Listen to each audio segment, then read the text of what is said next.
Parehong iprinoklama na kagabi ang naluklok muling gobernador ng Cavite na si John Vic Remulla. Panalo rin ang kanyang running mate na si Jolo Revilla bilang vice-gobernador ng Lalawigan. Narito ang report. Pasado alas 8 kagabi, formal nang iprinoklama ang nanalong gobernador at vice-gobernador ng Cavite, si re-electionist John Vic Remulla ng Partido Lakas. Mananatili sa kanyang pwesto matapos talunin ang incumbent congressman na si Ayong Maliksi ng Liberal Party. Panalo rin ang kanyang running mate na si Jolo Revilla bilang vice-gobernador. Malaki ang lamang ni Jolo sa mahigpit niyang kalaban na si Ronald J. Lacson, anak ni Senador Ping Lacson. Laking pasasalamat ni Remulla at Revilla na sabay nilang pamumunuan ang mga Caviteño. Ang sarap kasi as a team, we campaigned as a team and we won as a team. So ang sarap talaga na feeling na dito na.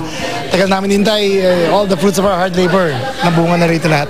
Nagpapasalamat po kami sa lahat ng sumuporta sa samahang Remulla at Revilla. Makakaasa po kayo ng tapat na serbisyo.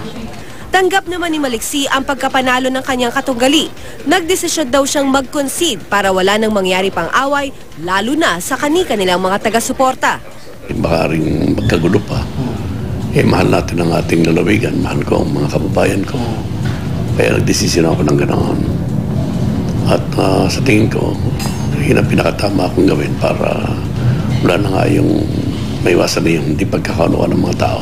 Iprinoklaman na rin kagabi ang nanalong kinatawan ng 6th District ng Cavite na si John Ferrer, pati na ang kinatawan ng 5th District na si Roy Loyola na walang kalaban.